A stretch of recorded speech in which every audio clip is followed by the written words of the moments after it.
Going live. Great, yeah. Okay, good morning. Can I get a motion to reconvene in open session? Moved by Sandy, seconded by Jim. All those in favor? Here. Good morning. At the first meeting of the year, the board elects its chair and vice chair. I would like to now proceed with the election of the chair. Once the chair is elected, he or she will take over as chair of the meeting. I would like to call for nominations for the position of chair for the Police Service Board for 2025. I would nominate Ian McLean for chair. I would second it. Perfect. We have a motion on the table to nominate Ian McLean for the position of chair of the Waterloo Regional Police Service Board for 2025. All in favor?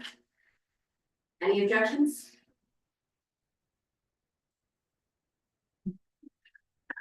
It's time.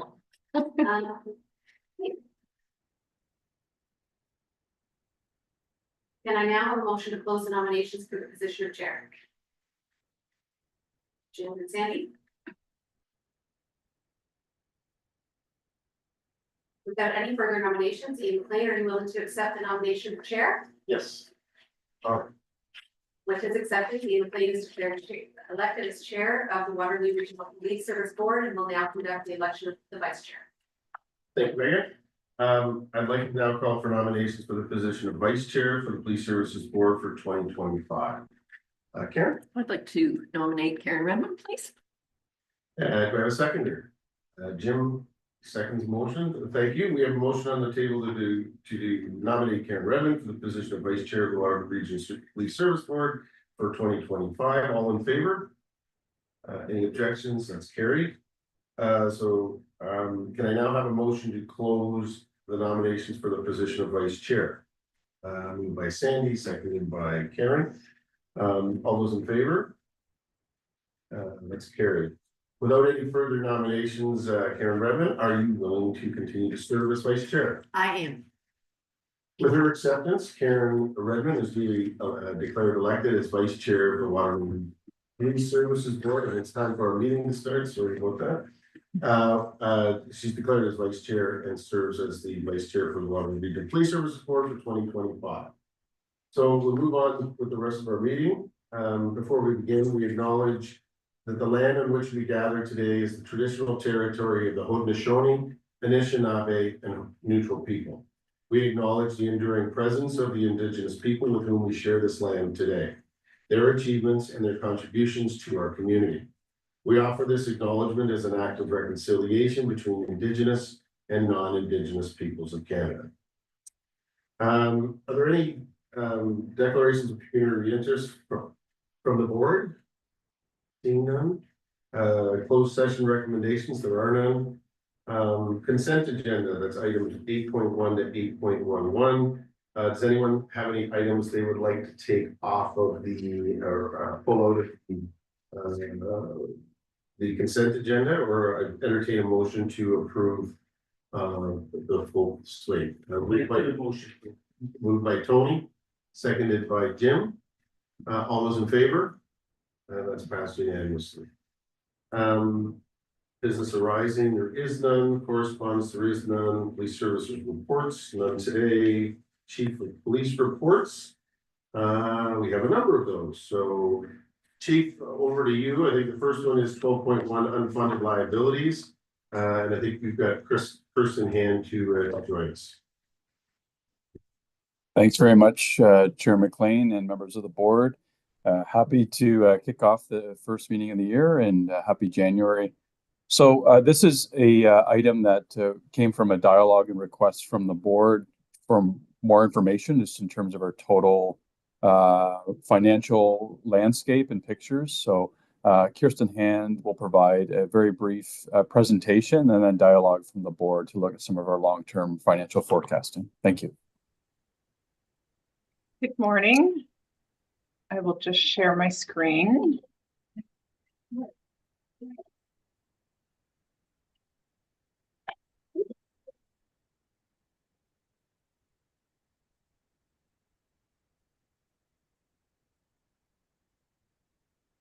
Great. As the chief mentioned, I'm going to take you through some information that was requested through the 2025 budget process in regards to unfunded liabilities.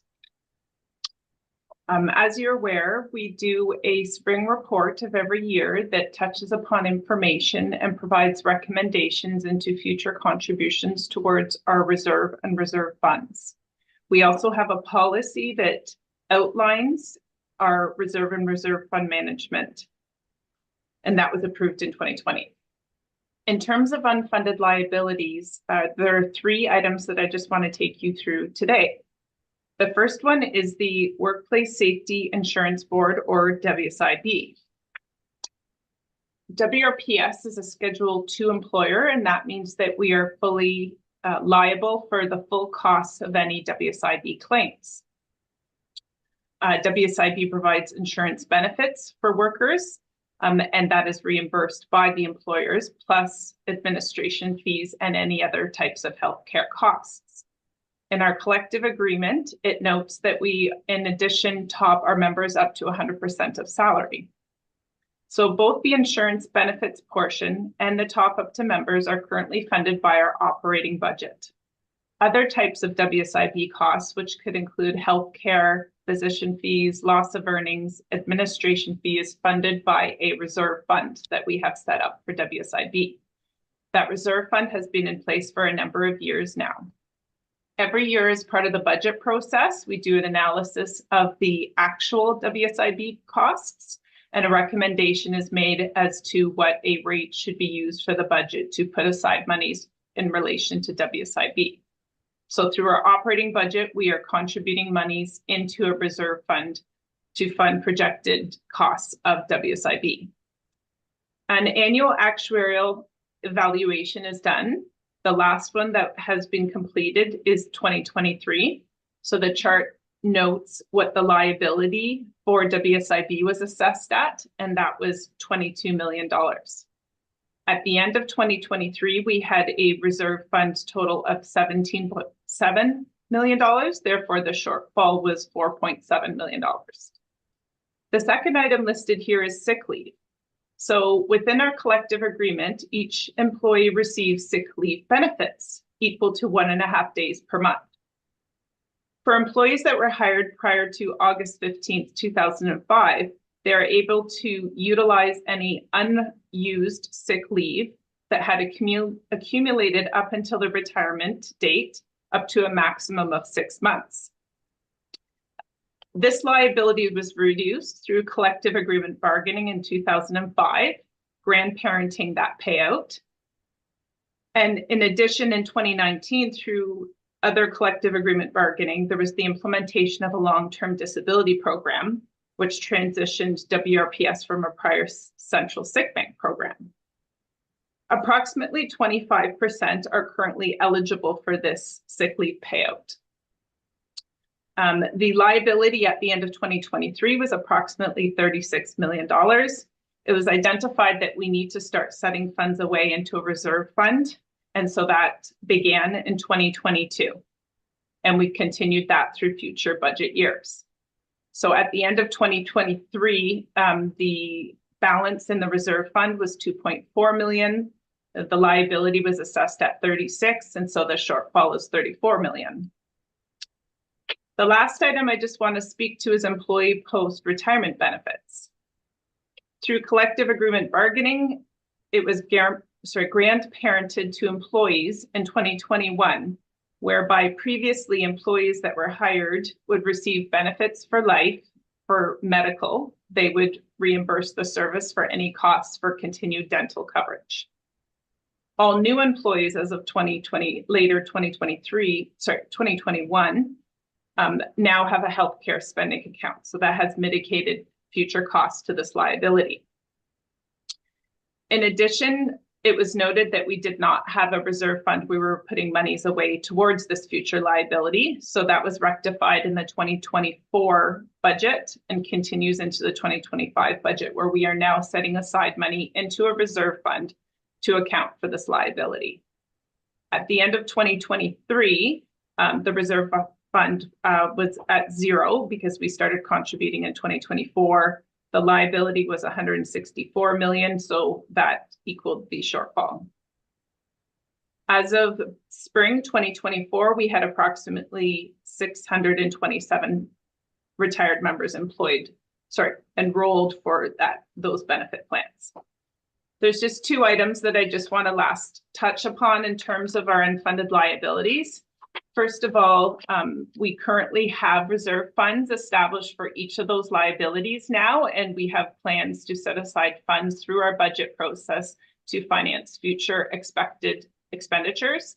And second of all, steps have been taken through bargaining of our collective agreements to mitigate these costs.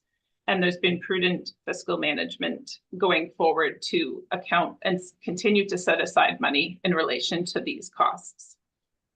We will have our new reserve and reserve fund report in the spring of 2025, and it will provide more information for all reserve and reserve funds in terms of what their balances at the end of 2024 and liabilities are. Thank you. Thank you, Kirsten. Chair Rowe. Thank you, Kirsten, for this. This is really good focusing. As somebody who was on the police board at the time that we bargained and negotiated some of these benefits out into a more sustainable pattern and process going forward. I really commend the team that did that at the time in 2021. When I look specifically at employee post-retirement benefits, and you referenced, and it is in the report, 627 retired members are enrolled in the benefit plan as it was previous to the new regime. Would we expect that unfunded liability will go down, or the demand of it will go down over time as those people retire? Yes, I mean, definitely over time, the liability will go down. We still have a number of employees that are eligible for that because essentially it was grandparented in late 2021. So over the shorter term, we will continue to see that liability increase. Thank you. Good questions. I have a couple, and forgive me, I did work at WSIB for 7 years. So I'm the reserve for WSIB, it's legislated, right? Like there's a even for Schedule 2 employer, it would say, here's what you need to have to be fully funded. I just want to understand it though, it's the reserve required for the obligations you have and having all of those funds. So even though there's a shortfall over time, we can do that because I mean, I don't think it's possible that you'd have to pay out everything in 1 year, because that's the only time that the deficit would, because it happens over time as liabilities happen. So I've got that about right. WSIB, you see, for our service, and I think maybe police generally is the provision is 5% per $100 of payroll. Is that, did I read that in the okay? So in context of that, fully funded would be when we get the reserves up that it actually does cover our future obligations to what we have. What's the time frame where we, based on what we're setting aside, where we get to fully funded? Because the urgency for that, I think, is probably less, as I'm going to come to the sick leave and the employee benefits, which I think are more, there's a distinction between the two. I just want to make sure I'm kind of on the right track as I go to my next question. Is that a fair characterization of the WSIB portion? Yeah, I mean, obviously, in a perfect world, our reserve fund would match the liability. However, we do have a shortfall in this, but it is not as great as the sick leave and the post-retirement benefits. Okay, and so in the same way with sick leave, or the employee post-retirement benefits, those are some large shortfalls. We do provisions on the operating budget to account for those. What's the right level? Because I don't think it's not legislated, but how do we come to? We're going to set 250,000, I think, for both of them. Actually, if I'm seeing $250,000 a year for the reserve, what makes that the right contribution, and where would we get to where we are, if not fully funded, but somewhere where there's no very minimal risk to the organization? And I didn't see that because WSB is legislated, it tells you how much you should have, and then you have to work towards it. It's not the same with the sick leave and the post-retirement employee benefits program, so. Does that, do you want, at least you and I understand what we're talking about here, because it does get complicated, but I wanted to make sure I was positioning that properly and see whether, ultimately the question is 250,000 for each of those. What makes that the right amount to give us comfort from a governance perspective? The organization is doing our due diligence. For sure. So with both of those, neither of those were we doing contributions at all to a reserve fund. So as a starting point, we started 250K into each one of them. So that was a 500K impact to our budget last year. Through initial budget consultations, we did look at increasing those amounts, but given some of the other budget pressures, we ended up not increasing those amounts at this point. But it's a fair comment that we should look at what is our longer term strategy to increasing the contributions to those reserves. The other pronged approach that we've taken is how do we mitigate some of those costs? So I think the board's done a great job in terms of through collective agreement bargaining and looking at how do we reduce some of these costs from the liability perspective. And maybe just come to Sandy just a second. Just the last, which ties back to what Chair Redmond was talking about, is for the sick leave and the employee post-retirement benefits, because some of those are, as you talk about grandparent, that's where the liability comes from. And it's maybe the same question a different way. What's the trajectory of over time of just by doing nothing, meaning there's fewer people that will ultimately do those retirement benefits? Do you have a glide path of how much you expect that to come down? Because some of it will be taken care of not by contribution, but by the fact there are a few people that are participating in it. And ultimately, it's a big number, $163 million, and I want to know what the urgency is to make sure that we have enough funds in place that we don't put ourselves financial risk, and that there is a glide path to getting to fully funded, whatever that number looks like. Does that make sense?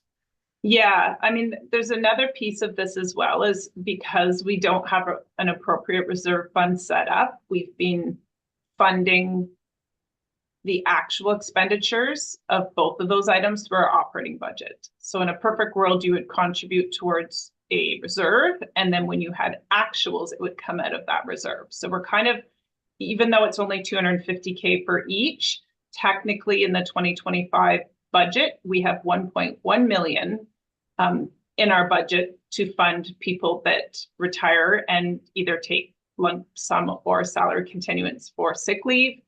And then we have, I think it's just over, $5 million for retiree benefits, but that's just the current year costs. So we are looking at funding some of these liabilities, but only the current year actuals, not future obligations, through our operating budget as well. But we can definitely go away. We've done some recent analysis on what the total cost of the members left for sick leave are, but we could do some more kind of longer term analysis for the spring report as well.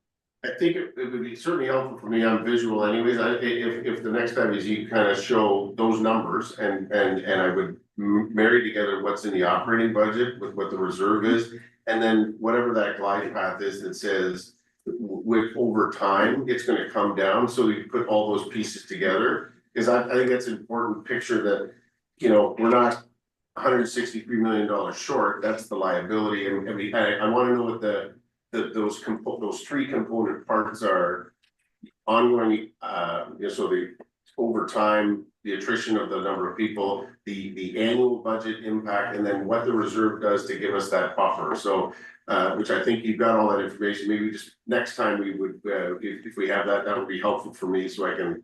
It's all kind of on one slide or a couple of slides. Be helpful. Thank you. That answers all my questions, and I'm sure to geek out, but that was I actually spent 7 years doing that. Sandy. Thank you. I spent some years working in an actuarial department at an insurance company, so, but not at this level. My question is kind of similar to Ian's, and maybe it's just a matter of bringing all the pieces together. So we've got these reserves with target balances, which in a perfect world, we would have no operational money coming out except for what we're putting into these reserves. So, yeah, I guess if you're doing a report to follow up on this, I'd like to see how that path forward works. So I think I'm sort of looking at the report and what you said, and I'm not sure I've got it right. I think you said there's for sick leave, we're paying out 1.1 million a year, and retirement was, I wrote down 5 million. Yeah, so we have, in 2025 budget, we have budgeted for 1.1 million for sick leave payouts and 5 million for retiree benefit actual costs. So we're paying out 6 million a year, plus putting 250,000, which seems like quite a drop in the bucket actually, into the reserve. So just sort of the path forward to how we make that transition from operating to reserve, which I think is what you were asking for as well. And I think part of that is as the liability goes down, we should be conscious of making sure we keep our the fund, the 250,000, we should be ramping that up as the other liability comes down, so that you have a full, if you have a balance, right? So I think that's what I was going with this, so we can see the impact of both the operating and the reserve thing. Totally. Yeah, through you, Mr. Chair. Just two questions. The first one is, was there an actual group that was assigned to do the actuarial fund analysis for these reserve funds? So was there a company that we hired? Yeah, so the region hires an external vendor to do these reviews, and it's part of their year end, because in their financial statements they also have to make appropriate notes of liabilities and accurately record those liabilities in their financial statements. And my second part was, I presume that they've made some recommendations in those analysis or reports as to the levels of contributions. They don't necessarily make any recommendations in terms of what monies we should be putting aside in a reserve fund. There is some analysis on the WSIB side that helps inform the budget, but on the other two sides, it strictly assesses what the liability is. Yeah, I was hoping that, that with their analysis, to come up to this type of a liability, that, they would have some projection of time and, present value and all this other stuff. And we would have, I'm not saying maybe some recommendation, but some indication of the magnitude of contribution that we would have to do and over what period of time. I don't know if they can provide that type of insight to follow up to both of your questions. But if we get what Kirsten's agreed to kind of with Sandy and I talked about, I think when we see that report, what we might be able to do, Kirsten and I would imagine, is say, when is it going down? And then the corresponding policy we might put in place is in our annual budget, we increase the contribution as our yearly operating budget maybe going down, that the contribution to the fund goes up. So we could put a policy so that there is, and then that way you can say, well, if it goes up to 500,000 because our operating budget's coming down, you can get to an endpoint when you get to fully funded. Because that's I think what our responsibility is, say, what does that look like? Is it might take 20 years, it might take 10, but where do we anticipate that coming? And I think that you're okay providing that. Yeah, that's no problem at all. We do a similar analysis for our capital reserves. So it's absolutely, yeah, we can do that. Okay, very exciting stuff when you're dealing with actuarial stuff. It's just always enthralling for people. So, okay, no other questions? There's no recommendation, is there? See one? Oh, good. Thank you so much, Kirsten. I really appreciate that. I think we're moving on, Chief, to St. Patrick's Day, your internal working group, and follow up some of the conversation we've had. Well, I guess every year, but certainly last year, after St. Patty's Day. Chief? Thank you. So this is one of several monthly updates that we'll be providing to the board as we approach St. Patrick's Day. And so I'll turn over to Deputy Davis to provide an update for where we are in January. Thank you. Perfect. Thank you, Chief, and through you, Chair. As you may recall, we were directed back in April of last year to convene a working group to determine strategies to reduce risk and liabilities associated with unsanctioned events such as St. Patrick's Day. Appreciating that we are not at the pre-COVID numbers that we once faced, but through dialogue with some of our local first responders, there are obviously shared concerns following a gradual increase once again in participation at these events, calls for service, and increasing costs, specifically looking since 2022 and up into 2024. And you will see that information in the report that was provided. One of the first steps that we did in advancing some of this work was to reach out to the City of Waterloo, really seeing them as the municipal government lead for this work in Waterloo. And we've been working in partnership with them on exploring potential methods to reduce size and risks associated with the event. That partnership really began with a review of the 2020 Large Gathering Task Force report, looking at what recommendations we either felt we could advance as the lead agency or recommendations where we felt there was work that could be done through collaboration with other community partners. And that extended to engaging with the post-secondary institutions as well.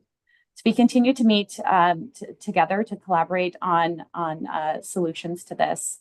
Additionally, we conducted a jurisdictional scan. So it was done with other municipalities as well as other police services to learn strategies that have been deployed successfully in response to some of these unsanctioned gatherings connected to post-secondary educational institutions elsewhere in Ontario.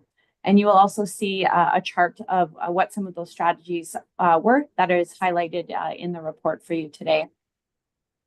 Locally, we continue to examine opportunities to ensure that whether it's those strategies or other strategies that we've been discussing, whatever decisions are made are those that will work best for our community here to ensure safety not only of our residents but also preventing the event from happening in the future. Lastly, I would just like to add that one of the recommendations from the 2020 Large Gathering Task Force report is the implementation of a multifaceted, comprehensive communication plan to have that in place well in advance of an event such as St. Patrick's Day. And then I can confirm that as we continue with the discussions, that as decisions are made and information becomes available, then we plan on using that communication plan to communicate not only with student bodies, with our partners, but also with the community at large as well. And that is my update to this point. Thank you. Thank you, Deputy. Any questions, comments? I think I heard you in here, but I think part of the discussion came a number of times last year at this board was getting ready for it and the unacceptable nature of having that, how many resources it took. I think it was in the spring when we saw the extraordinary expense, not only to the police services, but to emergency services, the City of Waterloo, the Region of Waterloo. My recollection is $700,000 or $800,000 for this.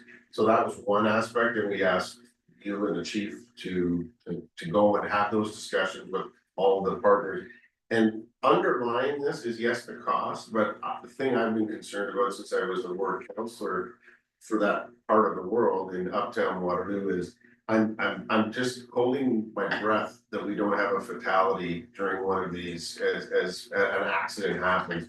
And so I guess the question that is underlying the work that you're doing is that to me is the number one thing is how do we prevent this gathering from happening that is just so fraught with the potential risk of someone getting hurt or seriously injured or killed. And secondly, the impact it has on the rest of the community, because it's taking resources from policing, emergency services, et cetera. And I just would like you to, I know this is part of the report, but I want to ask the question again, is that's the important part for us, the cost, but also the impact on the community and the risk to the community. So those, I imagine those are the underlying parts that have been part of all these discussions that you've talked about. Is that fair? I can absolutely assure you that that is the underlying theme of the messaging. Unfortunately, and I will say this, is that regardless of what it comes down to, it often falls back on policing in a way because of the public safety element of it. So that is really why the collaboration, working with partnerships to take a role in the response is really important to us, to say that this is a shared responsibility of our partners to respond to this. Sorry, go ahead, Karen. Just for clarification, Jen, this was an internal working group? So we started this as an internal working group with members across the organization and through operational support. So while this work has been going on, we have also still actively been planning for this year's St. Patrick's Day, knowing we still need to plan for it. And then as we have kind of moved from further ahead with different steps, we've engaged with our partners through the city of Waterloo. And now we've engaged with post-secondary institutions. So we're starting to see that working group expand. We know there will be further consultation with community groups, potentially student unions as well. So the work is ongoing. Yeah. Thank you. Okay. And we'll look forward to the communications plan. I think that's really important. So we'll look forward to seeing that. And operational plan, when we get closer to the event, that as appropriate between you and the chief and the rest of the partners, that'll be, as you say, communicated with the community of what's planned and the expectations that the community should have for St. Patty's Day. Chair. Thank you, Ian. Just to really commend the environmental scan that was done. Deputy Davis, I think it's not unique to the region of Waterloo, and I look at the scan and it's Kingston, Hamilton, London.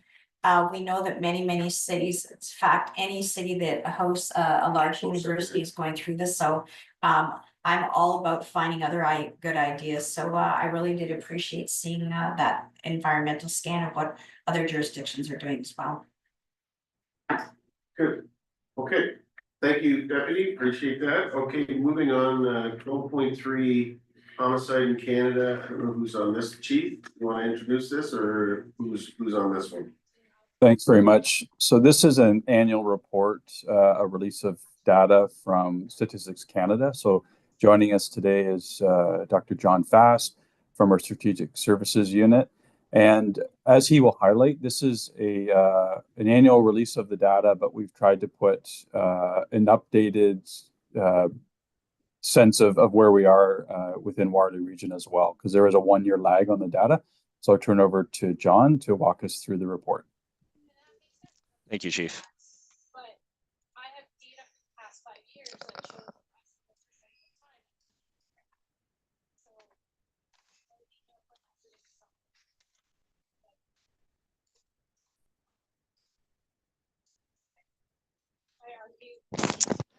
Good morning, Chair McLean and members of the board. This presentation will cover highlights from Statistics Canada Homicide Trends in Canada 2023 article. This article summarized results of the homicide survey and was released on December 11, 2024. Homicides are founded incidents of first-degree murder, second-degree murder, manslaughter, or infanticide. This article examines short and long-term trends in homicide at the national, provincial, territorial, and census metropolitan area levels. It also explores the characteristics of homicides in 2023, with information on the methods used to commit homicides, including the use of firearms, whether the homicide was determined to be gang-related or youth committed, and whether the victim was identified as Indigenous or racialized. The following slides cover the major national level trends and some specific to the Kitchener-Cambridge-Waterloo CMA.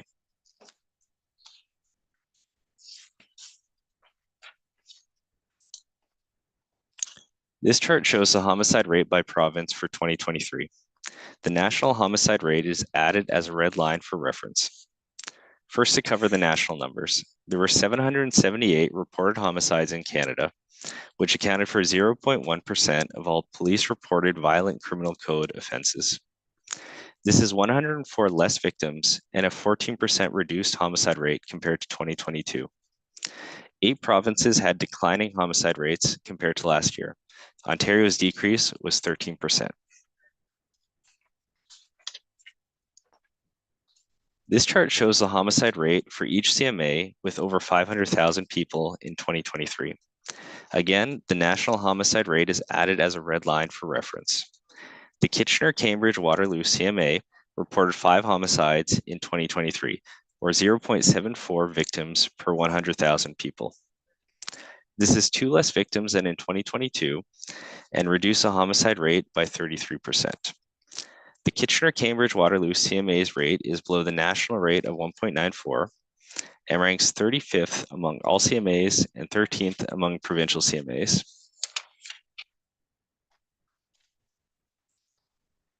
This chart looks at the homicide rate for the Kitchener-Cambridge-Waterloo CMA and for Canada for the 10 years from 2014 to 2023.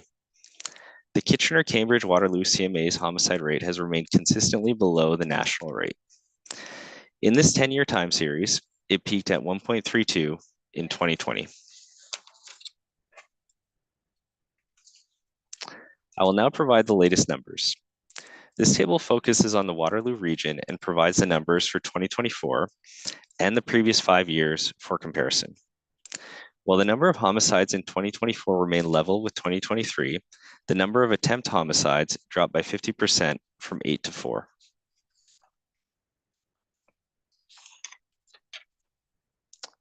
Now I'll provide a brief overview of additional national trends for 2023. 39% of homicides were committed with a firearm, and 56% of these were with handguns. Gang-related homicides were approximately 1/4 of the total. The proportion of youth-accused homicides that were gang-related nearly doubled from 16% to 31%. 34% of individuals charged with homicide were in custody or under community supervision at the time of the act. 28% of victims were Indigenous and 30% belonged to a racialized group. Women continue to be overrepresented in intimate partner homicides by being 73% of victims. 6% of victims, 2% more than in 2022, were missing at the time of their death. This was more likely for women and particularly for Indigenous women. This concludes the presentation. Thank you. Well, thank you for the presentation. Questions or comments from the board? Sandy. Yeah, thanks. I know we've talked about this many times, and I think we'll continue to talk a little bit. What struck me was one of your last stats, and that's 30% of the, if I heard you correctly, of the perpetrators were actually in custody at the time of the offense. Did I hear that correctly? Yes, so that is 1/3 of those who committed the homicide were either in custody or community supervision. More technically, what that is they were on bail, remand, or on probation. There was one other criteria, or sentenced to custody. And yes, so you did hear that correctly. Thank you. If I could give the chief an opportunity to speak to that again, and I know we do it regularly, but I think we have to keep doing it. Bail and other things, right? Thanks, John, for the report, and Mayor Shantz for the question. There's no doubt that there's a dialogue across Canada, across Ontario, about our concerns within policing about those out on terms of release, bail conditions, and so on, that continue to commit offenses in the public. And it's no mistake that it's also occurring here in Waterloo region. So this is a continued point of advocacy for the Ontario Chiefs of Police. And it speaks to some of our larger commitments you'll hear later on today from Deputy Davis regarding our crime suppression work. And a lot of that is focused on prolific offenders, those people who are known to be carrying out acts of violence and involved in organized crime and so on, and the top level of offenses. So you'll hear about our strategies later on. And although this is the national look at 2023 homicide stats, if you look at the 2024 numbers that he displayed, 5 homicides last year, 4 of those 5 involved firearms in Waterloo region, and we've seen 21 shootings over the past 3 years in Waterloo region. So the level of gun violence continues to be of great concern and focus for us. And it also reinforces the other things that we do, try to move, not just from response, but to prevention, looking at our youth engagement strategy, our EDI strategy, and then again, our crime suppression work. So there's no doubt that the national landscape matters, but we're also focusing on local solutions and our local response. I guess one thing, it is good news that the numbers are coming down for homicide. I think we've in previous months, maybe a month or two ago, we had the violent crime statistics, which were actually rising. So putting all these together, so it's great that homicide are down. That's less human tragedy and family tragedy. But piecing this all together, we're going to have the report that talks about intimate partner violence. We've got violent crime. You just talked about gun, well, most of which is related, or drugs or gangs. Sometimes when we look at these, and I understand that this is a report, so it's not a criticism, but put some context around the homicide rate coming down, but some of those violent crime and those other things which are impacting community safety, and that we are trying to address through more officers, et cetera, that we're talking about of having that intimate partner violence, the guns and gangs issue, which really drives some of the things which ultimately can end up in homicide. I don't know if that there's sort of a question in there somewhere, but it's trying to pull these pieces together.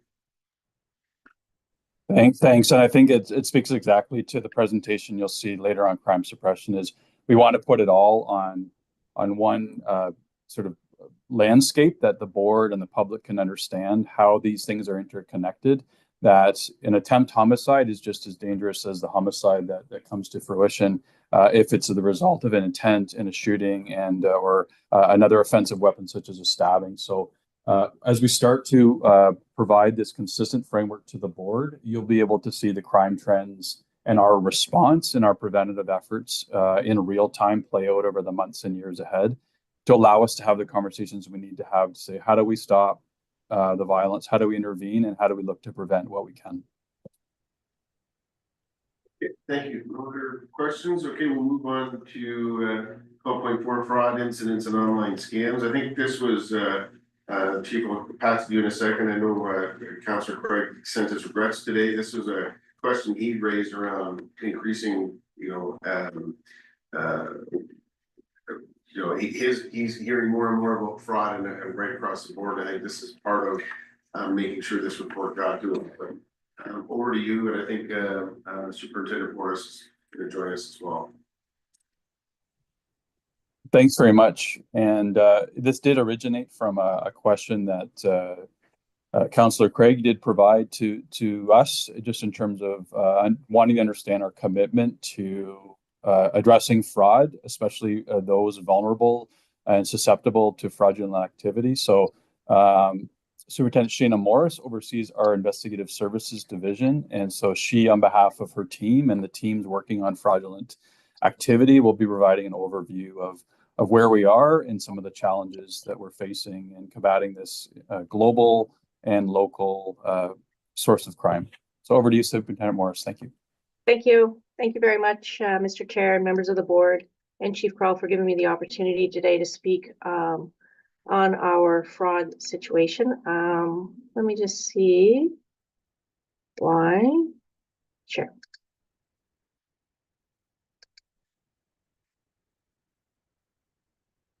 Okay, I'll get started. Just a really brief overview of our fraud unit for you. Our fraud unit reports to our General Investigation Staff Sergeant. That's our detective staff sergeant. So they essentially work out of our detective office. Our current complement right now, we have 1 sergeant, 2 intake officers, and 5 fraud investigators. The mandate for our fraud unit, they basically investigate any fraud that's greater than $25,000 or any type of fraud that has a complexity beyond the capacity of our patrol officers.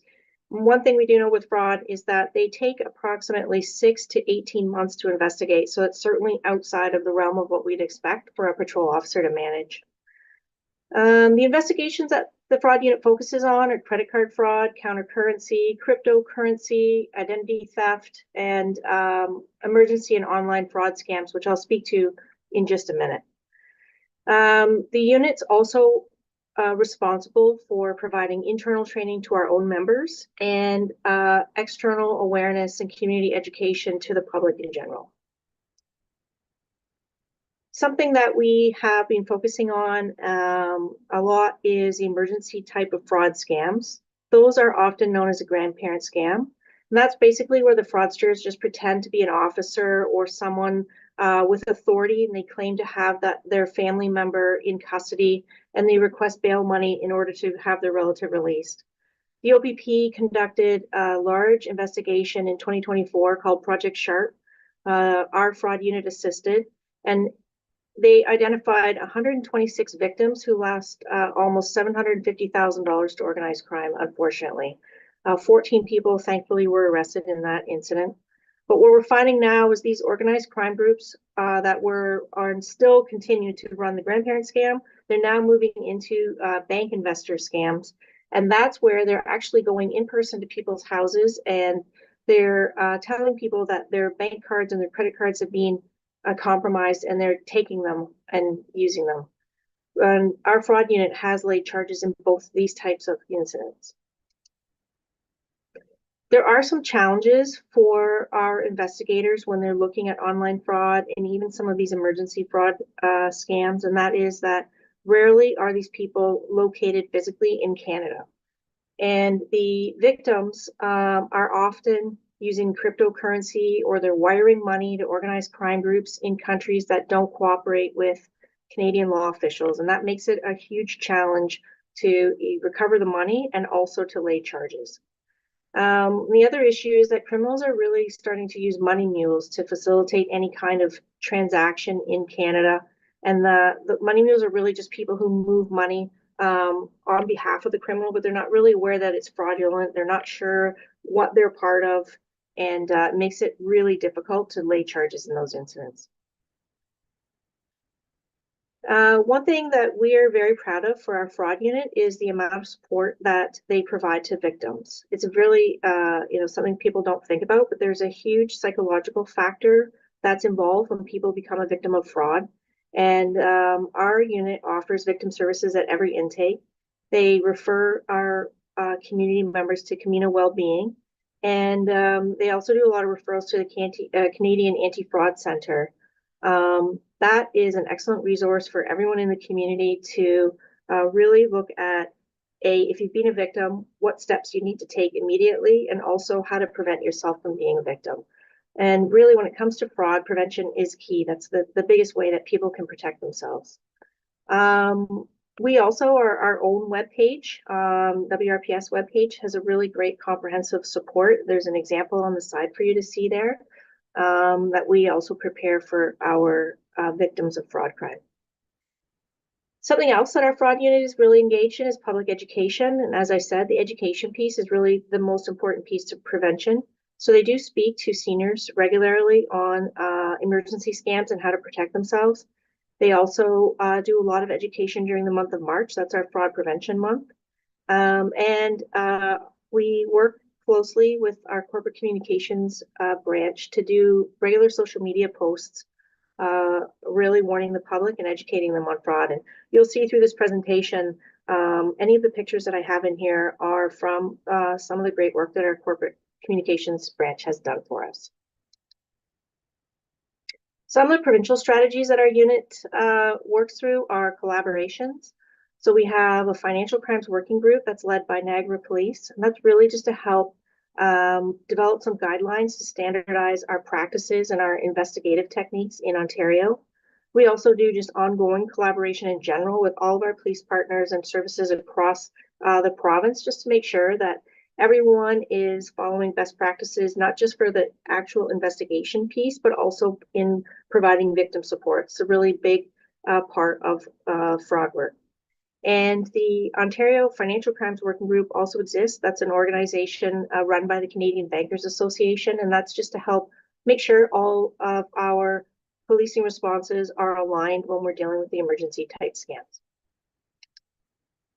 So future direction where we are taking our fraud unit, we're streamlining our processes for improved efficiency and also for victim service. So we've created an online reporting function for the public, and we've also updated our divisional fraud officer program. Something else we're looking at is cryptocurrency. There's been a huge increase in investor complaints about crypto.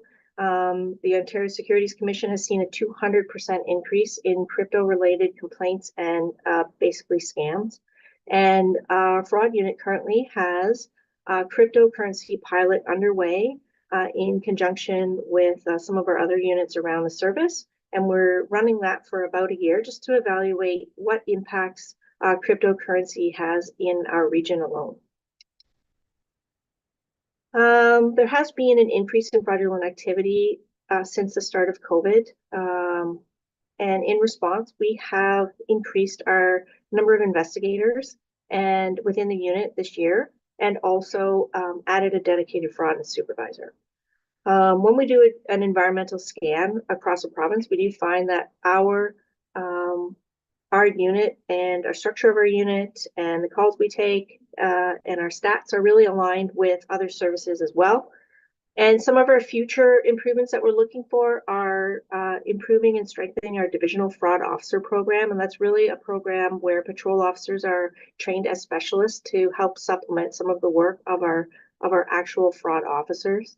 We're looking at developing a quicker intake process using 2 intake officers, and we're looking at evaluating the impacts of those.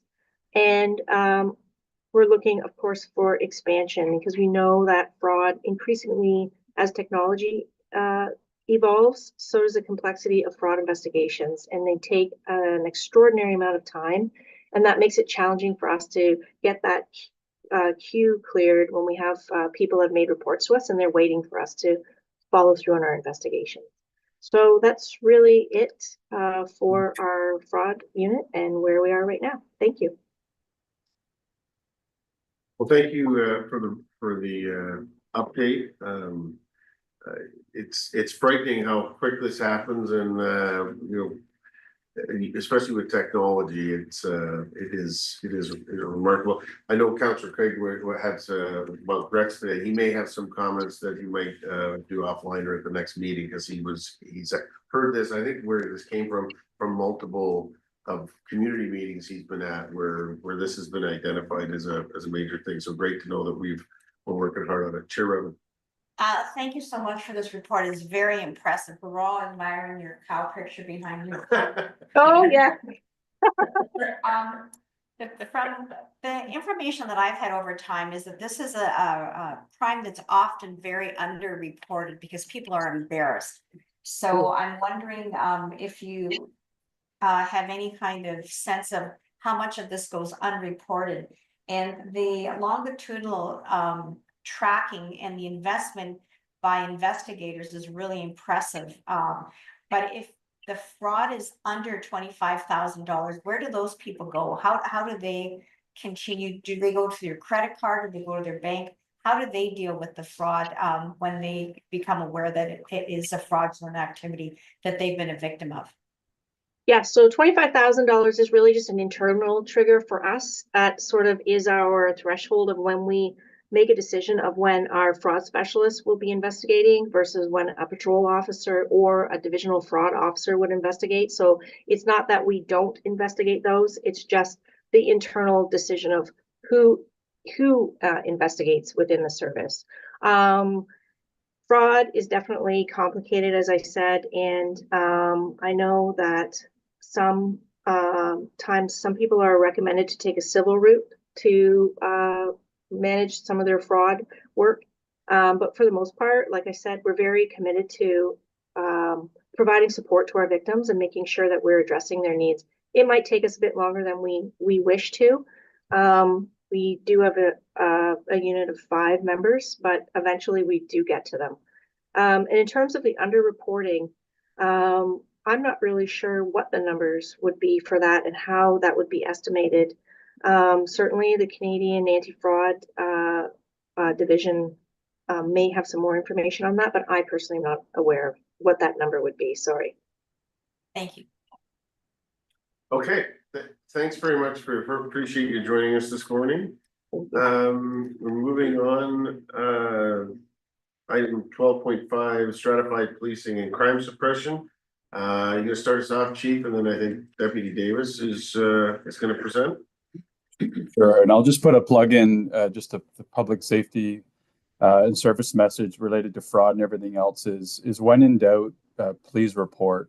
We rely on every level of report to form intelligence, to have a sense of the victimization in our community.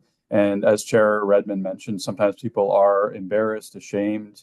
They feel like they're bothering a service entity, but we rely on that reporting to shape how we can better serve the community. And we know that with something like fraud, they're looking to get 1 out of 100, 1 out of 1,000. And so they will continue to look for victims. And unless we can intervene and disrupt these networks, we'll continue to see the same impacts in our community. So with that, thanks for the presentation. And moving on to this item, over to Deputy Davis to talk about our commitments to crime suppression. Thanks. Thank you, Chief. And Chair McLean, I think, Holly, you have my slides. Yes, okay, perfect.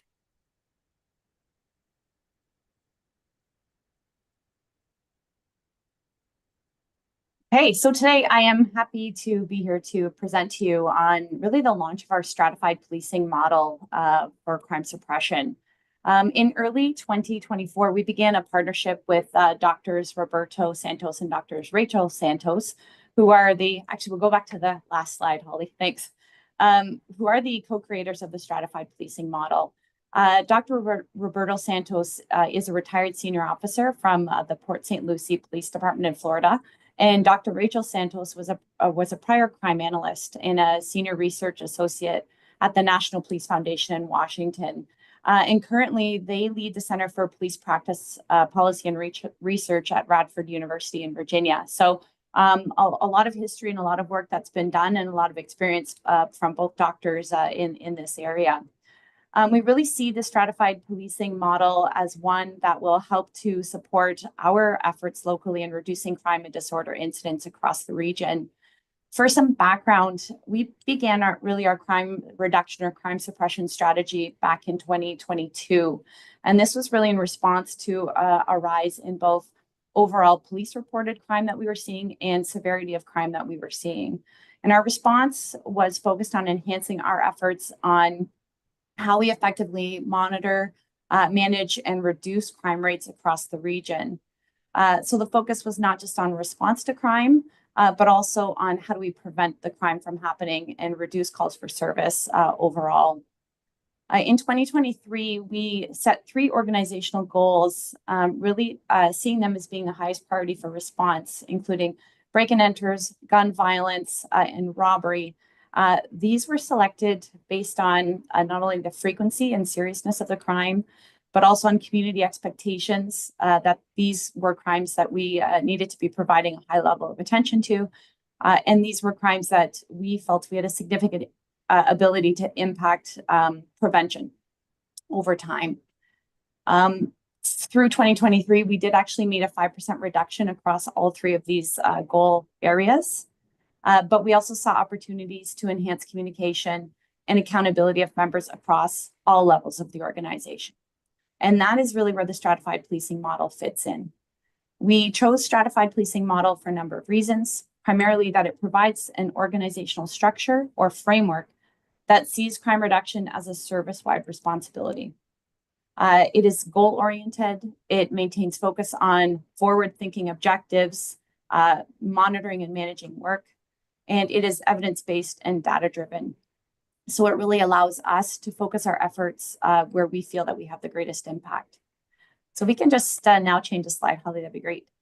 As our partnership began, one of the first steps was for the Santos team to come in and conduct a review of the services organizational framework, including looking at our systems and procedures as they related to crime suppression.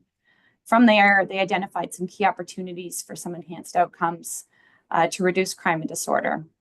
Those really were around prioritizing geographic areas and temporal areas based on crime incidents, citizen-generated calls for service, and community concerns. Also identifying and investigating frequent or prolific offenders, so through our offender management program, focusing attention on the most frequent and serious crimes, so trends and patterns, and then developing specific accountability mechanisms at every level and across all units of the organization. And that's really around that core crime management. If we can go to the next slide, please. This slide illustrates how the stratified policing model emphasizes accountability across the organization in a systematic way. You'll see along the x-axis that as incidents increase in complexity, so does the rank or the position accountable for solving the crime, which is measured on the y-axis. Accountability meetings occur daily at the divisional level, looking at those immediate responses to crime. Weekly, so across units and divisions, looking at what are our longer term strategies, and then monthly, which is really our accountability piece on, are we achieving the goals that we've set out to achieve? Expectations flow down right from the chief, down through the organizations, and then the work flows from there. Through our partnership with the Santoses, last year was really a year of building what our model looked like. It involved a lot of member training. Every member in neighborhood policing went through training to understand their role in the model, development of communication and accountability tools.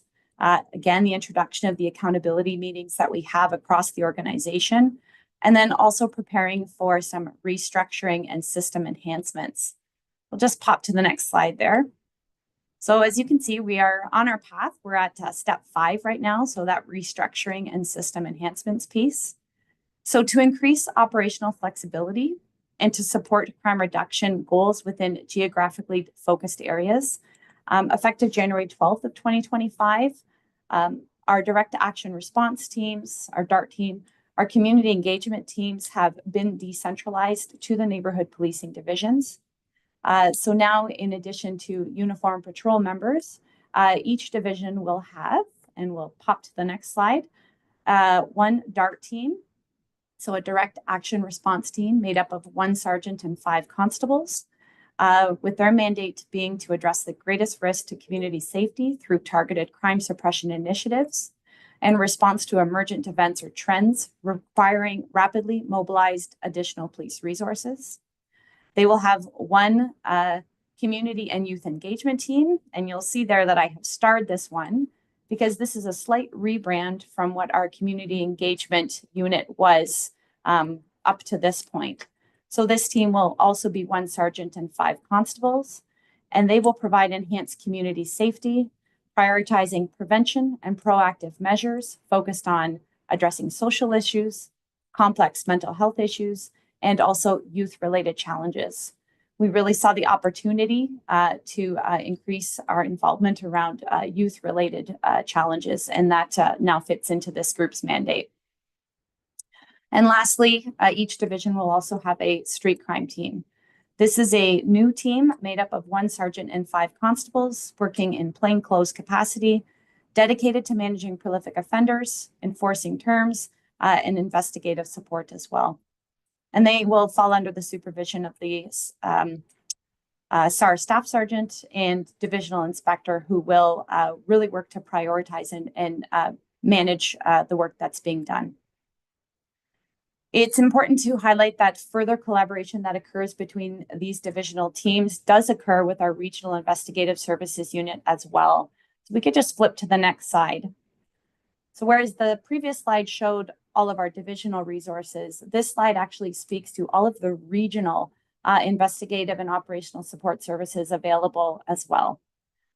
These units are primarily responsible for supporting neighborhood policing investigations, for actually taking the lead in investigating more significant incidents. So when we look at robbery patterns or crime patterns such as a rash of residential or industrial break-ins, or more serious things such as homicides, etc., as well as managing our prolific and our repeat offenders. The model shows that it's a shared responsibility across units to address and reduce crime and disorder incidents, to disrupt opportunities for new crimes to be committed, and to investigate significant incidents while avoiding any over-reliance on one unit over another. As we continue to advance the model, next steps will really include enhanced communication. We can just pop to the next slide. A more dedicated response to how we manage our prolific or repeat offenders. Traditionally, we know that 10% of our offenders commit approximately 90% of the crimes that we see. So how do we focus on that? Strengthen community partnerships, because in every response that we have with respect to stratified policing, there is a community-focused response that goes with it, as well as developing necessary tools for measuring and evaluating the impact of this work over time.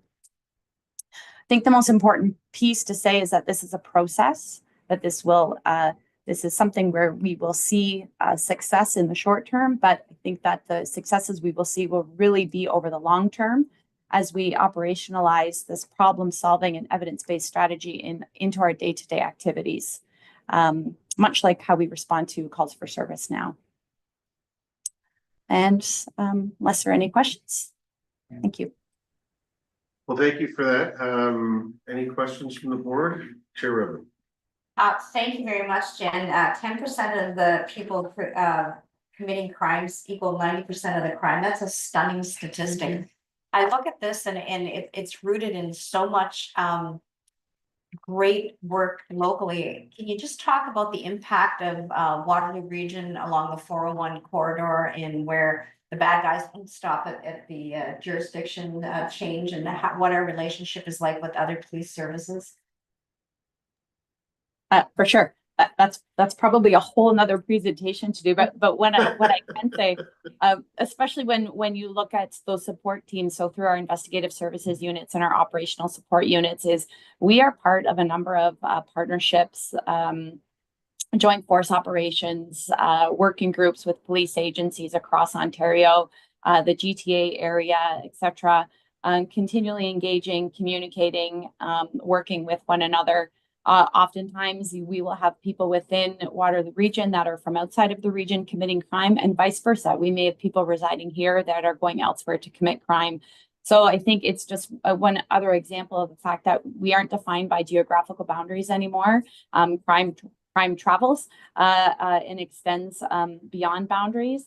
So the most important part is for us to ensure that ongoing collaboration and work with our policing partners from other agencies, because so much of the work that we deal with is overlapping with one another. Thank you. Karen. Hi, thanks. Thanks for the presentation, Jen. It is really exciting. It very impressive. The stratified policing philosophy as a foundation for operations, is that being adopted anywhere else by services across Canada? Thank you. That's a great question. We are the first Canadian police service to adopt the stratified policing model. We have seen it successfully play out in a number of services throughout the United States.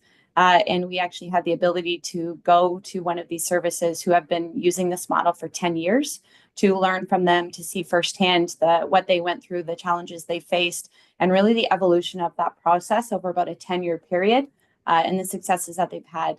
And even with that agency, the continued partnership with the Santoses has been incredibly beneficial. So we also plan to continue our relationship there with them, with their support. That's great. It's really a unique opportunity to be able to have that 10-year window to work with people who have some lived experience with it. So thank you. Good question, Sandy. Thank you. Thanks, Jen, for the presentation. Can you remind me, the rural patrol sergeant, how does that fit into the chart? Because there's no lines with it, just a great big star, which I like. I apologize. I had some speaking notes over that slide, so I realized I missed that one box. So as a result of the decentralization of the community engagement unit, that was where there was a liaison role through the staff sergeant of that unit with the rural townships. We really saw this as an opportunity to put a more operational position. So being able to be present, a little more visible potentially through the townships, acting as that direct liaison person with the townships as well. So it's an additional resource that has been assigned to be working with and supporting the rural units that are already in place in rural. So if I can just follow up on that, then it's more than one person who is supporting rural. Correct. So there's been no change to the deployment of our rural units as they were. This is actually the addition of a resource there. Thank you. Questions? I guess I had one deputy, and so the framework on page 101.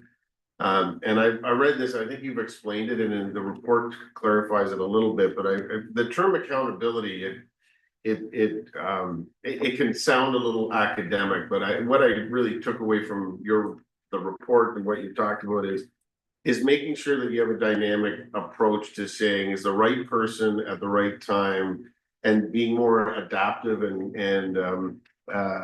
dynamic about who you're putting on these critical parts, right? So accountability is really this saying, do we have the right person at the right level to address this in real time? That's what I see across all of those verticals. That's what ultimately this is? Is that a fair assessment? Yes, that is a fair assessment, with the last caveat being that, are they doing it? So do we have the right person in place, and are we doing what is expected? And we really see this as, an outcome of this also being that an improvement in how we see our clearance rates over time as well. If we have the right accountability measures in place throughout the process, how is that going to impact our operations collectively? So I'll say, whether it's you, deputy, or you, chief, another example of us trying to be creative about doing things differently, trying to take the resources that we're getting to produce more and better and quicker results across the board. And this is, it sounds like and I agree, it's exciting because I sense the excitement that you can do better by putting this in place. And we've talked this morning about homicide rate, we've got violent crime, we've talked about fraud. All of these pieces are things that the community is concerned about. Does this kind of, as I think you said earlier, it's trying to pull all those pieces together to say that we have the right people doing the right things at the right time, are we actually executing on it? Because that's how I see this or what I hear is as a way to try and pull these pieces together. That's exactly right. And so this is our commitment to evidence-based practices. It's data-driven. It's bringing better communication, better cohesion, and better teamwork. Knowing that our members are passing the torch 24/7, 365, it's allowing us to be laser focused on the top problems in every corner of the region, and for us to be very consistent with how we're applying our best teams, our best strategies, and our best proactive, reactive, and also preventative measures in a very detailed way. And knowing that we've seen success in other jurisdictions, we believe that Waterloo Region will benefit greatly. And this will give our members a profound focus for how they carry it every day. And then over time, we hope to show that this commitment will allow us great benefit and great results. This is all about doing the best with what we have, and certainly putting the top priorities at the forefront. Okay. Another question. Thank you for that. That's exciting. We'll look forward to updates on that. Okay, moving on. Community safety and well-being plan update. I don't know whether that's you, chief, or someone else is stepping in on that one. It's a good bridge. So kudos to all the leadership for the crime suppression work. It's many years in the making. It's really now coming into focus, and it's an all of service effort. And it fits really nicely with our all of community efforts in the community safety and well-being realm as well. So Inspector Matthias is going to highlight our ongoing service and also community focus on intimate partner violence. And we'll allow him to provide the presentation now. Thank you. Thank you, Chief. I'll just bring my slideshow up.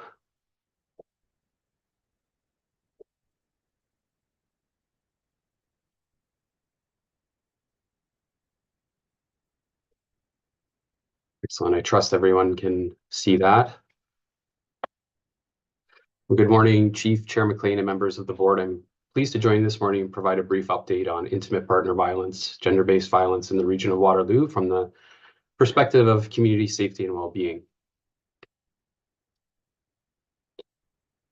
Framing our conversation in that plan is, as I typically do, intimate partner violence, gender-based violence, and missing and murdered Indigenous women and girls were identified as major regional priority and adopted by the Community Safety Wellbeing Plan Steering Committee in October 2023.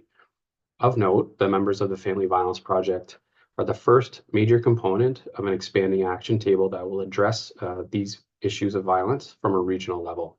And today we will review data provided by our partners at the Family Violence Project and take a closer look of some analysis completed by the Community Safety Wellbeing Plan Data and Outcomes Table. To start us off, we'll look at recent Statistics Canada data, which demonstrates that Waterloo region experiences higher rates of victimization in intimate partner violence per 100,000 people than both the national and provincial averages. So we look at 362 victims per 100,000 people versus the other two entities. A comparison of 2019 and 2023 shows the following increases over the 5-year trend: a national increase of 14.6%, provincial trend increase of 20% of victimization, and a regional trend at 10%. Looking at locally reported intimate partner violence occurrences classified as 933. During 2024, the Waterloo Regional Police received 6,413 related calls for service, classified as 933, and that represented a 2.7% increase over 2023 and a 3.8% increase over 2021, continuing a trend of small incremental year-over-year increases. Overall, this represents a stabilized trend over the 4-year period. We can anticipate our criminal charge numbers for last year will be likely presented to the board as the units finalize their year-end reports. I'd like to move to a snapshot of our provider and partner data.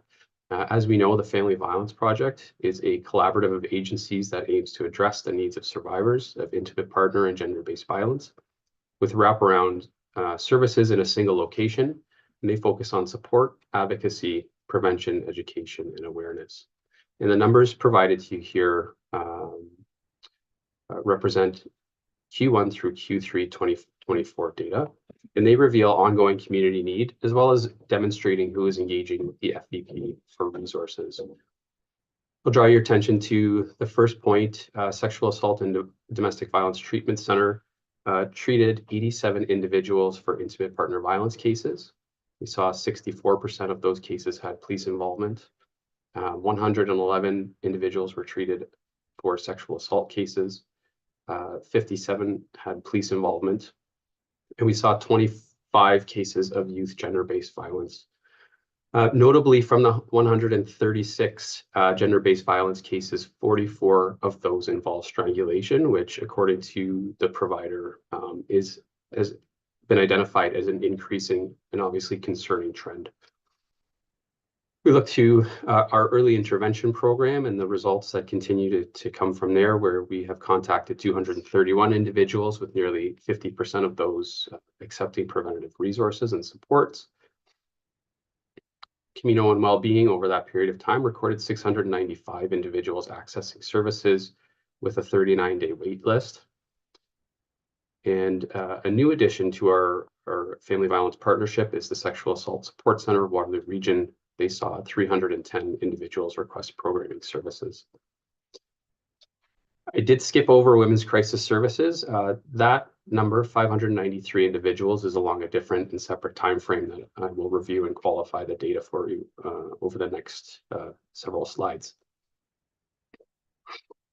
In an overall sense, the Family Violence Project partner data has the ability really to highlight trends over time, geography, and demographics. And these are all important factors when we consider resource allocation and the implementation of various community safety wellbeing initiatives. Women's Crisis Services is a very crucial partner whose core mandate is intimate partner violence. And it's for this reason that their data acts as a potential bellwether for the larger Family Violence Project in identifying trends, needed resources, and provides us information for goals and planning. So between January 1st, 2023 and September 30th, 2024, 593 individuals accessed emergency shelter supports in Waterloo region. 55% of those individuals accessing emergency shelter supports were adults, 98% were female, and 45% of individuals in emergency shelters during this time period were children. I'll quickly review client characteristics, and these are most frequently occurring characteristics that a client survey captures, and only approximately 1/4 of those accessing service responded to this survey. So we see low survey engagement. In the following slides, we'll see the value of disaggregating our data, which provides more meaningful information for evaluating our current state and to ensure that we're best positioned to meet community need. Again, the data in the following slides is collected through a voluntary client survey. And as we will see, not all questions were answered by respondents. This data reflects only those who completed the survey as of April 2023 through to September 30th, 2024. And the categories listed here are what is captured on the survey by the collecting agency. Self-identified racialized identities of individuals receiving programming support through Women's Crisis Services are provided in this graph. The data provided is based on 27% of total client respondents and 26% of children respondents. The groups most frequently accessing Women's Crisis Services programming supports were listed as white or Caucasian at 59%, Black or African Canadian at 9%, and Latin American at 8%. Next, we can look at the self-identified racialized identity of individuals who most frequently receive shelter support. A more robust data set here, respondents. This data is based on 75% of client responses and 37% of children responses. And as you'll see, notably, in terms of children, they feature prominently actually on both of these slides in recipients, obviously making up nearly 50% of shelter occupants. We do see, again, through shelter supports that our top three self-identifying racialized groups are white and Caucasian, Black or African Canadian, and Latin American at 8%. And lastly, this graph, and calculations not done by me, provides an analysis of disparity ratios by racialized identity, where we see the higher bars over 1.5 represent greater supports provided through shelters as compared to programming. So as we can see, this analysis suggests that individuals identifying as South Asian, Southeast Asian, Latin American, African Canadian are more likely to receive support by accessing shelters, while the remaining groups are accessing programming supports. And disaggregated analysis, such as the one you've just seen, will help to identify areas of improvement of data collection, better inform outreach and prevention initiatives through the dedicated IPV, GBV, and missing and murdered action table for adults and youth who engage the resources at the Family Violence Project. And in closing, I'd like to highlight and thank the important partners in this collaborative who've been providing industry-leading services and supports to our region for nearly 20 years. From an actions table standpoint, there's an upcoming meeting in February, and an immediate next step includes creating an inventory of regional providers, supports, and services to help us better understand what is available in the region, where we may have overlap, and how we can better create cohesion between all of these resources. Thank you. Well, thank you for the presentation. It's not eye-opening, it's just alarming, and tragic. I think we got some questions, Tony. Yeah, through Mr. Chair. Aaron, I appreciate the report. In going through it, and I hear Chair McLean say alarming, and I presume he's referring to the statistic of intimate partner violence in Waterloo region in comparison with the national or provincial average. I'm gonna ask this naively, so don't jump back when I ask you, but when I think of the social network of support, and I see the increase of reported incidents of intimate partner violence, I believe, I think personally, it takes courage for someone to come forward to report that incident. And does that increase, if you could provide some context, does that increase in the number? Does that have any relationship to the courage of the predominantly women coming forward to report it, which at one time you would not, plus the services that this region is offering as support for those women that are going out on the line and calling the police or one of the other organizations to report intimate partner. I'm just trying to wrap that up all together, because I always thought that at some point you would see a spike coming up and then hopefully start coming down through education, so. Chief, through you. Yeah, go ahead, Aaron. You can start and I might have a comment after. Sure. Yeah, I think that's a very adept observation, and similar to some of the conversations we've had around our hate crime reporting, where you bring in awareness to a certain issue, you will see an increase in uptake, in confidence in systems and partners to address those. So I think that's, while we can't say it's a causal factor, certainly maybe a correlation there. Thanks. And I might just add, year over year, we're seeing, well over 6,000 reported cases, but we know within all the academic and partner led research is to say there is so many cases that go unreported. So as this region continues to grow and diversify, those barriers will become new barriers for those who are unfamiliar with the networks of support, the resources that are available, and so on. So the work will never be done until we start to see any kind of a decline. And we want to leverage the leadership of this region and the area municipalities in declaring intimate partner violence in particular as an epidemic. There's still a lot of work to do, and we want to renew our commitment to the Family Violence Project and take it to that next level, because we know every day we can be serving people better as a whole community. Karen, quickly on. If Aaron or Mark, if you could remind me, how long has the Family Violence Project been in existence in Waterloo, recognizing it's expanded and changed and grown over that time period? So it did start in as a design in 2005. It was adopted from the Family Justice Center model out of San Diego, California. And for many years, it has been regarded by many as a best in Canada approach to that wraparound support. What we've recognized over the past number of years, though, is that we've been successful in spite of some of the investments that we feel are necessary in terms of governance, financial and physical resource investments, to build the network out further to address the evolution of intimate partner violence, gender-based violence. So almost 20 years in the making. And we are one of the few collaborative centers in Canada. It's still the best model because we know there's so many ways to support people through all the phases of intervening, reporting, and resolution and healing. So there's still a lot of magic in having our partners working closely, and we want to enhance the realm of possibility. Thanks. Same. Thank you. I'm looking at the disparity ratio, and there's a couple of things jump out at the groups accessing emergency shelter.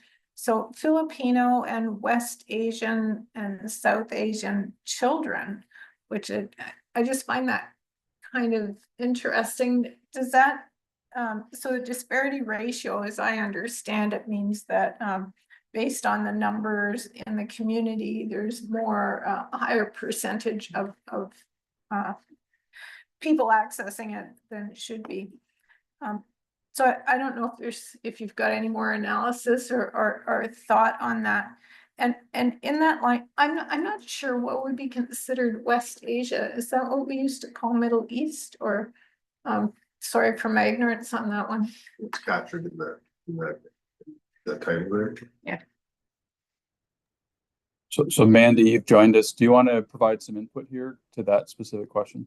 Yes, of course. Thank you, through you, Chief. It's a great question. So what we've been doing at WRPS is we refer to the word disproportion is when we compare to the population, local resident population, and disparity is when we compare within whatever data set that we're using.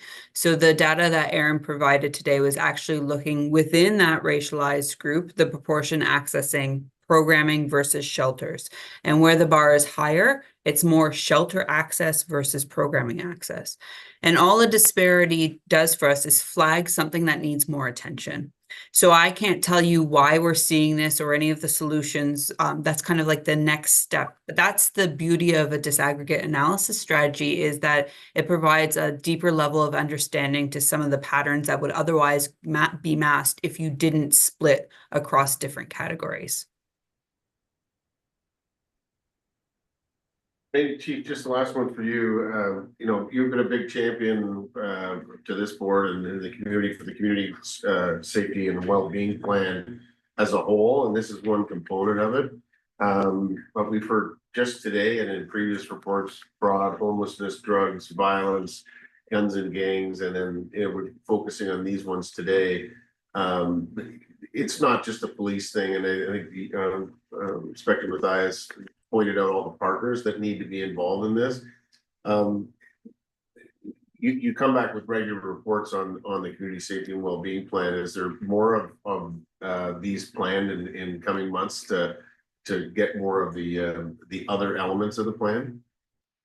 That's exactly right, and that's why we structured this as a monthly commitment to highlight the top priorities in the plan. And they should be cyclical reports to the board and the community to keep us all accountable.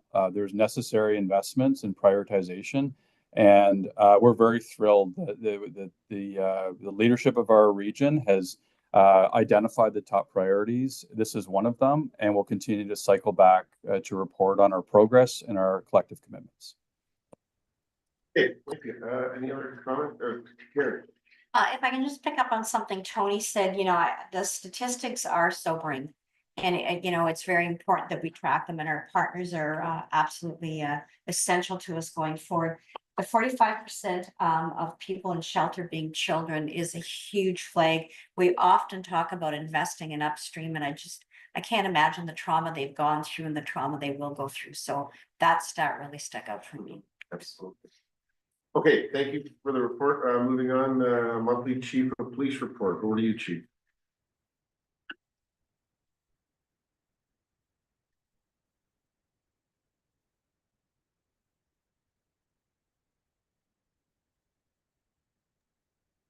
Thanks, members of the board. Very pleased to provide the monthly report, looking back at the month of December as we head into 2025. So just want to highlight some excellent police work. One example is a case that occurred in Cambridge on December 24th. Officers found an unoccupied stolen vehicle, a Toyota Tundra, parked in a hotel parking lot. Through the course of their investigation, they identified it was stolen of a reprogramming theft out of Toronto. They observed two individuals approach the vehicle. They were both placed under arrest, and inside we found various weapons, including a sawed-off shotgun, ammunition, multiple cell phones, reprogrammable keys related to high-end vehicle thefts. And this is one example of great police work leading to a large trend in vehicle thefts across this region and beyond. So two individuals were charged, and it speaks to a connection to another trend and case that we had where our break, enter, and vehicle theft team located some stolen vehicles that had been taken from Kitchener neighborhoods over the course of late December. And their investigation led to the Hamilton area. So a joint investigation with the Hamilton Police Service and the execution of a search warrant led to the location of 20 stolen high-end vehicles of various types amounting to $1.4 million in total.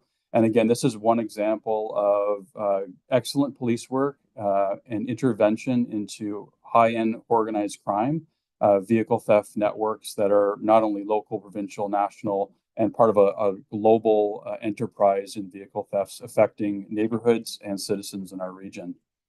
Also, some excellent police work in Cambridge.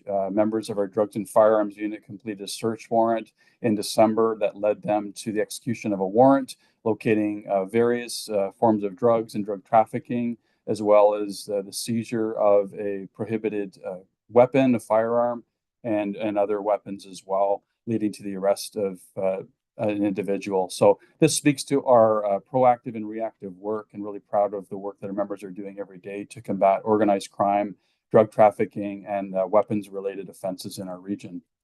We were reminded this morning by Councillor Craig about the emphasis on speeding and traffic safety work. So looking at our efforts for the Fatal Four and beyond in the month of December, you can see displayed that we had a high number of vehicle interventions, traffic stops, and number of charges laid. And throughout the month of December, we were focused on a number of things. So looking at speed enforcement on Hespeler Road, this is one example of one individual who was stopped, almost doubling the speed limit, 158 kilometers in an 80-hour zone. And ultimately, this is one example of an individual charged with stunt driving and a license suspension for 30 days and a vehicle seizure for 14 days. Also important work that our members from traffic services do every day is vehicle maintenance investigations, so related to the safety of vehicles on our roadway, commercial vehicles and regular vehicles. So this is one example of a proactive patrol in Waterloo that led to the seizure of a vehicle or the stopping of a vehicle related to a defective exhaust system and braking system. A number of charges were laid, and this speaks to another specialized capacity of our traffic services unit and our members who are out there ensuring that vehicles on the roadway are safe. So looking at the RIDE campaign that occurred throughout November, December, and into January, we stopped over 8,000 vehicles throughout that period, various teams out there on cold winter nights, and we continue to see many residents cooperating and making safe, effective choices to arrive alive, but also a number of individuals who were charged over the course of that festive RIDE campaign. So the work continues to combat impaired by alcohol and by drug driving in the region of Waterloo and beyond. Switching gears, we look forward to the Polar Plunge that will take place on Saturday, March 1st at our headquarters community center on headquarters campus. So we're calling all of those potential plungers to sign up, to fundraise, and to join us for this annual event, raising necessary funds and awareness for Special Olympics Ontario.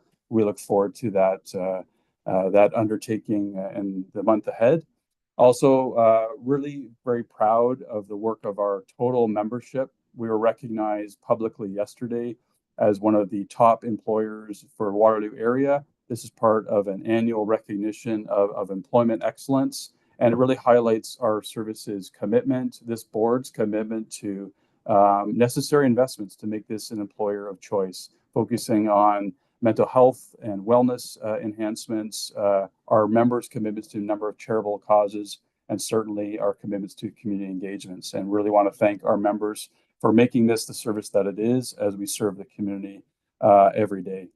And in saying that, looking back at some of our commitments, whether it was our Blue Crew charity hockey team raising $22,000 for One Roof, our commitment to the Food Bank of Waterloo Region, or Reception House. These are just some examples of our undertakings over the past month, and we look forward to heading into January, into 2025, with this commitment to serving the community with pride and commitment to excellence. So subject to your questions, that is a monthly chief report. Thank you.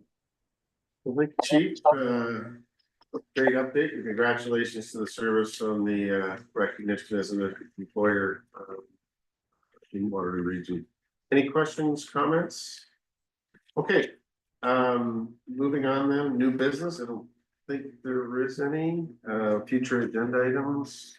See any information there? Tony, you wanted to highlight one thing? Yeah, I think something that Chair Redmond had mentioned to us at the break before the open session, and that was letting us know the passing of Jane Kistner.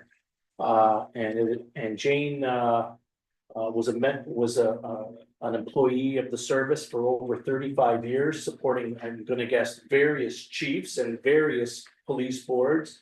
And we would be remiss if we did not extend our sincere condolences to her family during this time of loss and recognize her contributions over that 35-year period.